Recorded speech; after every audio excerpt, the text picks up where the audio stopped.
पुण्यात पुढच्या आणखी एक महत्त्वाच्या बातमीकडे. शालेय पोषण आहारात भ्रष्टाचार सुरू आहे असा आरोप राऊतांनी केलाय.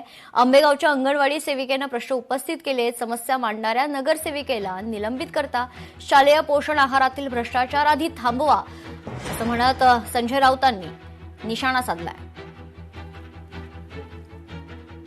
पोषण आहारात शालेय मुलांच्या निकृष्ट दर्जाचं भोजन दिलं जात आहे.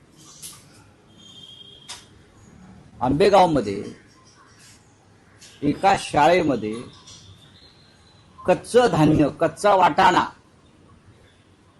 आणि इतर सगळं हे 13 शिट्या घेऊन कुकरच्या शिजलं नाही हे लोकांसमोर आणणाऱ्या रेश्मा पारदे या शिक्षिकेला निलंबित केले. वाटाणा 13 शिट्या देऊन शिजला नाही. देवेंद्रजींनी हा वाटाणा घेऊन आपल्या घरी शिजवावा, वहिनी साहेबांना द्यावा, शिजवा म्हणावं. आदिवासी विद्यार्थ्यांच्या पुण्यातील मोर्चात रोहित पवार सहभागी झाले होते. आदिवासी विद्यार्थ्यांच्या उपोषणाला रोहित पवारांनी भेट दिली आहे. पुण्याच्या मांजरी येथील उपोषणस्थळी पवार यांनी भेट दिली आहे. तर विविध मागण्यांसाठी आदिवासी विद्यार्थ्यांचं हे आंदोलन सुरू आहे. पुण्यामधील मांजरी या ठिकाणी आदिवासी विद्यार्थ्यांच्या उपोषणाला रोहित पवार यांनी भेट दिली.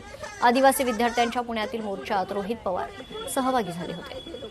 एकीकडे जाण्याची गरज आली नसती. त्यांनी आपल्या मागण्या मान्य केल्या. 80 वर्षी जे अन्याय होत आहे ते मांडलं तर तेव्हा ही राजकीय प्रशासनाने स्वतःच्या मनाला प्रश्न विचारावा. कारण आम्ही कदाचित या सरकारला जाण आली असेल. हे जे गावात झोपेमध्ये होते ते सरकार आता पुढे लोकशाही मराठी ऐका, पहा, जागरूक रहा.